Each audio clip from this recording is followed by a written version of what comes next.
को देखिए question number 4 exercise 6.4। यही दो समरूप त्रिभुजों के क्षेत्रफल बराबर है तो सिद्ध कीजिए कि त्रिभुज सर्वांगसम है। देखो मैं आपको सर्वांगसम और समरूप में बता चुका हूं अंतर क्या चीज है। समरूप का मतलब होता है किसी भी आकृति का एक जैसा दिखना, लेकिन सर्वांगसम का मतलब होता है कि दो त्रिभुज हैं या दो चीजें हैं वो एकदम टू कॉपी है। ठीक है, जैसे सपोज करो कि यहां पर मैंने दो ट्रायंगल बनाए और ये एक बड़ा ट्रायंगल बनाया, ये समरूप तो है। समरूप का मतलब एक जैसे तो दिख रहे हैं कि ट्रायंगल ये भी है, ट्रायंगल ये भी, तीन भुजा इसमें भी, तीन भुजा इसमें भी है, एंगल भी बराबर है इसके, ये 60 डिग्री 60 डिग्री सब कुछ है, सब कुछ बराबर है। पर भुजा क्या है, इसकी छोटी है उसकी बड़ी है, तो छोटी बड़ी भुजा से क्या है कि समरूप तो है लेकिन सर्वांगसम नहीं है। सर्वांगसम का मतलब है एकदम टू कॉपी, जैसी चीज वो है बिल्कुल एज इट इज वैसा ही होना चाहिए। ठीक है, तो उसे हम सर्वांगसम कहते हैं। अब दूसरी बात मैं आपको बताऊं, एक समरूप आकृति सर्वांगसम हो सकती है। ठीक है, सॉरी, सर्वांगसम आकृति समरूप हो सकती है लेकिन समरूप आकृति सर्वांगसम नहीं हो सकती। ठीक है, यानी जो चीज आपको एक जैसी दिख रही है, जो आपको चीज एक जैसी दिख रही है वो समरूप तो हो सकती है लेकिन सर्वांगसम नहीं हो सकती। हो सकता है थोड़ा छोटी बड़ी हो। ठीक है, और जो सर्वांगसम है जो एकदम टू कॉपी है उसे आप समरूप भी कह सकते हो, उसे आप सर्वांगसम भी कह सकते हो। तो वो यही कहना चाहता है कि जो दो त्रिभुज समरूप हैं उनका क्षेत्रफल क्या है, बराबर है, तो वो दोनों त्रिभुज क्या है, सर्वांगसम है। ये हमें सिद्ध करना है। तो देखो मैं आपको बता दूं कि सर्वांगसम सिद्ध करने के लिए हमको उसकी भुजाएं बराबर करनी पड़ेंगी। क्या करनी पड़ेंगी, भुजाएं बराबर। यदि क्योंकि सर्वांगसम का एक ही तरीका है, भुजाएं बराबर। तो अगर हम कोण बराबर करते हैं तो कोण तो बेटा समरूप वाले की भी बराबर होती है, कोण तो समरूप वाले की भी बराबर होती है, क्योंकि कोण से कभी भी किसी चीज का एंगल, मतलब कोण से आप डायरेक्शन को बड़ा कर दो लेकिन एंगल आपका वही रहेगा। मान लो 30 डिग्री का आपको कोण बनाना है, ये 30 डिग्री का कोण इतना सा हो गया, ये है 30 डिग्री का कोण। अब इसकी आप लेंथ कितनी बढ़ा दो, ये इतनी बड़ा कर दो चाहे इतना बड़ा कर दो, 30 तो इतना ही रहेगा, ये कॉर्नर तो इतना ही रहेगा, कॉर्नर तो बढ़ने से रहा। बेशक आप कितना इसका क्षेत्रफल कितना ले जाओ, एरिया कितने बढ़ा दो इसका, लेकिन एंगल उतना ही रहेगा। ठीक है, तो एंगल से कभी भी आप सर्वांगसम सिद्ध नहीं कर सकते। ठीक है, दो एक एंगल को यूज कर सकते हो लेकिन डबल एंगल को यूज करके आप सर्वांगसम सिद्ध नहीं करते, समरूप सिद्ध कर सकते हो। तो यहाँ पर हमें साइडों को प्रूफ करना पड़ेगा। क्या करना पड़ेगा, साइडों को। हम यहाँ पर दो त्रिभुज ले लेते हैं। सपोज हमने एक त्रिभुज ले लिया, ये इसका नाम रख दिया ए बी सी, और एक त्रिभुज हमने ले लिया ये, ठीक है, इसका नाम हो गया पी क्यू आर। ये दोनों त्रिभुज, पहली बात तो क्या है, ये दोनों त्रिभुज समरूप, दो त्रिभुज समरूप त्रिभुजों के क्षेत्रफल बराबर है। एक तो ये समरूप है बेटा, क्या है ये, और इनका एरिया क्या है, एरिया इक्वल है। इसका एरिया क्या है, एरिया बराबर है, इनका दोनों का एरिया क्या है, बराबर है। ठीक है, तो हम यहां पर लिख सकते हैं कि त्रिभुज एबीसी समरूप त्रिभुज किसके हैं, पी क्यू आर के। पहली चीज तो ये, अगर ये समरूप है, अगर ये समरूप है तो सिंपल सी बात है इनकी भुजाओं के वर्गों का अनुपात क्या होगा, बराबर होगा, नॉर्मल सी बात है। ठीक है, चलिए वो तो हम बाद में लिखेंगे। और दूसरी बात क्या है, इनका एरिया इक्वल है। एरिया अगर ये समरूप है तो पहले हम लिख लेते हैं, चलो अगर ये समरूप है तो यानी क्या होगा, A B square upon P Q square बराबर होगा बी सी स्क्वायर अपॉन, यहां पर लिख देते हैं यदि, तो यदि ये त्रिभुज समरूप है तो B C square upon Q R square, Q R square बराबर होगा A C square upon P R square. होगा कि नहीं होगा, होगा, होगा। यदि त्रिभुज समरूप है तो ये इनका, सॉरी त्रिभुज समरूप है तो भुजाओं का अनुपात बराबर होगा, वर्गों का अनुपात नहीं, सॉरी क्या होगा, वर्गों का अनुपात तो क्षेत्रफल में होगा। क्या होगा, भुजाओं का अनुपात बराबर होगा, यानी कि ए बी अपॉन में पी क्यू बराबर और बी सी अपॉन में क्यू आर बराबर ए सी अपॉन में पी आर। यदि दो त्रिभुज समरूप है तो उनकी भुजाओं का अनुपात बराबर होगा। और दूसरी बात इसने क्या कह रखी है, दूसरी बात ये कह रखी है भाई क्षेत्रफल बराबर है, यानी एरिया ट्रायंगल एबीसी बराबर है एरिया किसके, ट्रायंगल पी क्यू आर के। एंड दोनों क्षेत्रफल क्या है, बराबर है।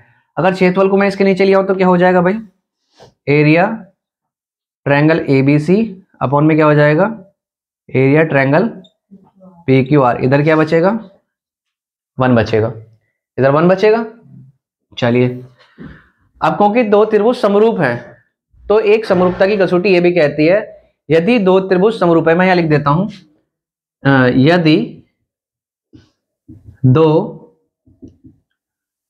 त्रिभुज क्या है, समरूप हैं, तो उनके क्षेत्रफलों का अनुपात क्या होगा, उनके भुजाओं के वर्गों के अनुपात के क्या होगा, बराबर होगा। होगा क्या नहीं होगा भाई, यदि दोनों त्रिभुज समरूप है, वो तो हमने पहले दे रखा है, ठीक है। तो क्या होगा, जो इनका क्षेत्रफल है, ये जो क्षेत्रफल है, क्षेत्रफल मतलब क्षेत्रफल अनुपात बराबर आ रहा है, तो इनके क्षेत्रफल का अनुपात क्या होगा, उनके वर्गों की भुजाओं के अनुपात के बराबर होगा। तो देखिए क्या चीज, मतलब क्या कहने का मतलब है, यानी कि होगा क्या कि तब इस तरह से होना चाहिए कि ए बी का स्क्वायर अपॉन पी क्यू का स्क्वायर बराबर बी सी का स्क्वायर अपॉन क्यू आर का स्क्वायर बराबर ए सी का स्क्वायर अपॉन पी आर का स्क्वायर, ये बराबर होने चाहिए, ठीक है। अब एक बात बताइए, यदि क्षेत्रफल बराबर है 1 के, तो इनकी भुजाओं का अनुपात भी बराबर किसका होना चाहिए, 1 के। भाई ऐसे ही तो होता है, देखो मैं आपको बताऊं यहां पर देख लेना भाई, क्षेत्रफल का अनुपात क्या होता है, भुजाओं के वर्ग के अनुपात के बराबर होता है, यानी ये क्षेत्रफल क्या होगा, इन सारों के बराबर होगा, और ये क्षेत्रफल किसके बराबर है, 1 के बराबर है, तो क्षेत्रफल का अनुपात भी तो क्या हुआ, 1 के बराबर। अब क्योंकि देखो हमें सिद्ध क्या करना है, हमें सिद्ध करना है, ये यहां पर लिख देता हूं, यहां पर मैं लिखा नहीं है, हमें जो सिद्ध करना है, हमें सिद्ध करना है कि भाई जो त्रिभुज एबीसी है वो सर्वांग सम है त्रिभुज पी क्यू आर के, और ये सर्वांग सम तब होगा जब मैं ये प्रूफ कर दूं कि भाई ए बी बराबर किसके है, पी क्यू के, बी सी बराबर किसके है, क्यू आर के, और पी ए सी किसके बराबर है, पी आर के। यदि मैं ये प्रूफ कर दूं कि ये सारी भुजाएं आपस में क्या है, बराबर है, यदि मैं ये प्रूफ कर दूं, तो देखिए हमने क्या करा, हमने त्रिभुज समरूप बताए, त्रिभुजों का अनुपात मतलब भुजाओं का अनुपात बराबर है समरूपता से, और दूसरी बात क्षेत्रफल बराबर है इनका, ठीक है। क्षेत्रफल बराबर है तो भैया बराबर रखा, तो मैं क्षेत्रफल का अनुपात किसके बराबर, 1 के बराबर है। अब यदि दो समरूप त्रिभुजों का क्षेत्रफल बराबर होता है, सॉरी दो समरूप त्रिभुजों का क्षेत्रफल यदि समरूप है, उनका क्षेत्रफल का अनुपात जो होता है उनकी भुजाओं के वर्गों के अनुपात के बराबर होता है। तो ये अगर ये क्षेत्रफल 1 के बराबर है तो इनकी वर्गों की भुजाओं का क्षेत्रफल मतलब अनुपात भी क्या होगा, 1 के बराबर होगा। तो यहां पर क्या करेंगे, हम इस तरह से लिखेंगे, क्या करते हैं इसको इस तरह से कर लीजिए, तो होगा क्या, देखें यहां पर एरिया एबीसी अपॉन में triangle ABC, triangle ABC upon area triangle P Q R बराबर होगा ए बी स्क्वायर अपॉन में पी क्यू स्क्वायर बराबर होगा बी सी स्क्वायर अपॉन में क्यू आर स्क्वायर बराबर ए सी स्क्वायर अपॉन में पी आर स्क्वायर। इधर देख लो बेटा, ठीक है, ये इस तरह से होगा।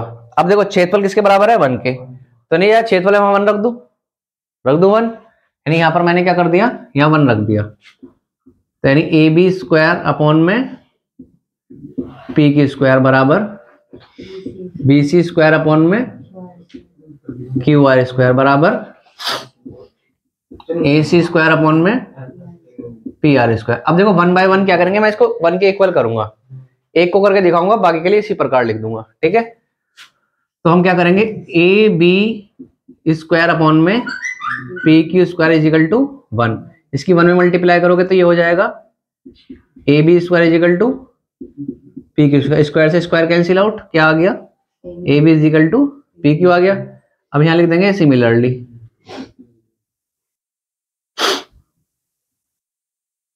सिमिलरली क्या हो जाएगा कि भाई B C is equal to Q R हो जाएगा और A C is equal to P R हो जाएगा। अब देखो तीनों मतलब दोनों त्रिभुजों की भुजाएं बराबर हैं।